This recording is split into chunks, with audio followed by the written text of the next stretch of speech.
Hello, ഇന്നത്തെ നമ്മുടെ recipe carrot വെച്ചിട്ട് വളരെ എളുപ്പത്തിൽ വളരെ കുറഞ്ഞ സമയം കൊണ്ടിട്ട് തന്നെ തയ്യാറാക്കാൻ പറ്റിയ ഒരു ക്യാരറ്റ് സ്മൂത്തിയുടെ റെസിപ്പിയാണ്. അപ്പോൾ അതിന് വേണ്ടിയിട്ട് ഞാനിവിടെ അത്യാവശ്യം വലിയ 2 ക്യാരറ്റാണ്. ചെറുതാണെന്നുണ്ടെങ്കിൽ ഒരു 3-4 എടുക്കാം. അപ്പോൾ വലുതായതുകൊണ്ട് തന്നെ ഞാനൊരു 2 എടുത്തിട്ടുണ്ട്. അപ്പോൾ അത് ഇതുപോലെ ഒന്ന് കട്ട് ചെയ്തിട്ട് നന്നായിട്ടൊന്ന് വേവിച്ചെടുത്തതാണ് കേട്ടോ. കുക്കറിൽ ഒരു വിസിലും കുറച്ച് നേരം ലോ ഫ്ലെയിമിലിട്ടിട്ടൊന്ന് കുക്ക് ചെയ്തെടുത്തതാണ്. അപ്പോൾ കുക്ക് ചെയ്യാൻ ഒഴിച്ച ആ വെള്ളം കൊണ്ടിട്ട് തന്നെ ഞാനിതൊന്ന് അരച്ചെടുക്കാൻ പോവാണ്. അപ്പോൾ അതിൻ്റെ കൂട്ടത്തിൽ കുറച്ച് സാധനങ്ങളും കൂടി ചേർക്കണം. ഞാനിപ്പോൾ ഇവിടെ ഒരു 4 ടേബിൾ സ്പൂൺ അളവിൽ മിൽക്ക് മെയ്ഡാണ് കേട്ടോ ചേർക്കുന്നത്. അപ്പോൾ മിൽക്ക് മെയ്ഡ് ഓരോരുത്തരുടെ മധുരത്തിനനുസരിച്ച് ചേർക്കാവുന്നതാണ്. ഇപ്പോൾ മിൽക്ക് മെയ്ഡ് ഇല്ലയെന്നുണ്ടെങ്കിൽ പഞ്ചസാര ഒക്കെ ആയാലും മതിയാവും. മിൽക്ക് മെയ്ഡ് ഒഴിച്ച് കഴിഞ്ഞ് കഴിഞ്ഞാൽ ആ പാൽപ്പൊടിയുടെ ആ ഒരു ടേസ്റ്റും ഒക്കെ കിട്ടിക്കോളും.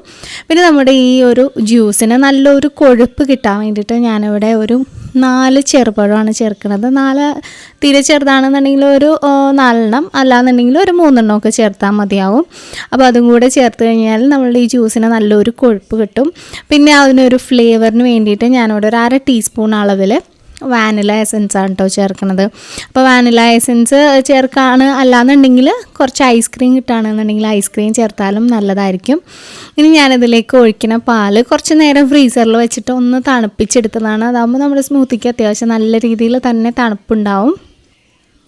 അപ്പോൾ അതും കൂടെ ചേർത്തിട്ട് ഞാൻ ഇതുപോലെ ഒന്ന് അരച്ചെടുത്തിട്ടുണ്ട്. അപ്പോൾ ഞാൻ ഒന്ന് മിക്സിയിൽ അടിച്ചപ്പോൾ ആ പഴത്തിൻ്റെ കഷ്ണങ്ങളൊന്നും ചെറുതായിട്ടൊന്നും അരിഞ്ഞിട്ടില്ല. അപ്പോൾ ഞാൻ വീണ്ടും അതെടുത്ത് മാറ്റിയിട്ട് ഇതുപോലെ നല്ല ഫൈനായിട്ടൊന്ന് നന്നായിട്ട് അരച്ചെടുത്തിട്ടുണ്ട്. അപ്പോൾ എന്താണെങ്കിലും നമ്മുടെ സ്മൂത്തി ഇവിടെ റെഡി ആയിട്ടുണ്ട്. വളരെ എന്താ പറയുക, നല്ല തിക്കാണ്. നമ്മൾ ആ ചെറുപഴമൊക്കെ ചേർത്തുകൊണ്ട് തന്നെ നല്ല തിക്കാണ്.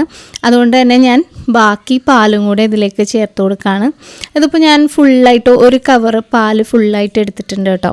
അപ്പോൾ നമ്മളുടെ സ്മൂത്തിക്ക് തിക്നെസ് അനുസരിച്ച് നമുക്ക് പാലും കൂടെ ഒഴിച്ചു കൊടുത്തിട്ട് കുറച്ചുകൂടി ഈ ഒരു കൺസിസ്റ്റൻസിയിൽ നമുക്ക് ഇതെടുക്കാം. പിന്നെ ഇത് കഴിക്കുമ്പോൾ നല്ലൊരു തണുപ്പ് വേണ്ടി അതിന് വേണ്ടിയിട്ട് കുറച്ച് ഐസ് ക്യൂബ്സും കൂടെ ഞാനിതിലേക്ക് ചേർത്ത് കൊടുക്കുകയാണ്. ഇനി വലിയ ഇതൊന്നും ഇല്ല, വേണമെന്നുണ്ടെങ്കിൽ നമുക്ക് സെർവ് ചെയ്യുമ്പോഴത്തേക്കും കുറച്ച് ഐസ്ക്രീം ഒന്ന് സ്കൂപ്പ് ചെയ്തിട്ട് ഇട്ട് കൊടുക്കാം. അല്ലാന്നുണ്ടെങ്കിൽ പിന്നെ കുറച്ച് നട്ട്സൊക്കെ ഇടാണെന്നുണ്ടെങ്കിൽ ഇടയ്ക്കൊക്കെ ഒന്ന് കടിക്കാൻ കിട്ടും. പിന്നെ ഒരു ഭംഗിക്ക് കുറച്ച് കസേഴ്സൊക്കെ ഒന്ന് വെള്ളത്തിലിട്ടിട്ട് അതും കൂടെ മുകളിൽ ഇട്ട് കൊടുക്കുകയാണെന്നുണ്ടെങ്കിൽ കാണാനും ഒക്കെ ഒരു ഭംഗി ഉണ്ടാവും, കഴിക്കാനും നല്ല ടേസ്റ്റ് ആയിരിക്കും. അപ്പോൾ തീർച്ചയായിട്ടും ക്യാരറ്റ് ഇങ്ങനെ ജ്യൂസ് അടിക്കുമ്പോൾ ഇതുപോലെ ഒന്ന് ട്രൈ ചെയ്ത് നോക്കുക. അപ്പോൾ നമ്മളുടെ വീട്ടിൽ ഗസ്റ്റൊക്കെ വരികയാണെന്നുണ്ടെങ്കിൽ നമ്മൾ ഉടനെ വന്ന ഗസ്റ്റിന് പെട്ടെന്ന് ക്യാരറ്റ് വേവിച്ചിട്ട് അടിച്ചെടുക്കുക എന്ന് പറഞ്ഞു കഴിഞ്ഞാൽ കുറച്ച് ടൈം കൺസ്യൂമിങ് ആണ്. അപ്പോൾ നേരത്തെ നമ്മളുടെ വീട്ടിലൊരു ഫംഗ്ഷനൊക്കെ ചെറിയൊരു ഫംഗ്ഷനൊക്കെ നടക്കുമ്പോൾ കൊടുക്കാൻ പറ്റിയ നല്ലൊരു ഡ്രിങ്കാണ്. അപ്പോൾ ഈ റെസിപ്പി ഇഷ്ടമായിട്ടുണ്ടെങ്കിൽ വീഡിയോ ഒന്ന് ലൈക്ക് ചെയ്യാനും നിങ്ങളുടെ ഫ്രണ്ട്സിനും അതുപോലെ തന്നെ ഫാമിലി മെമ്പേഴ്സിനും ഒക്കെ ഒന്ന് ഷെയർ ചെയ്ത് കൊടുക്കാനും മറക്കരുത്.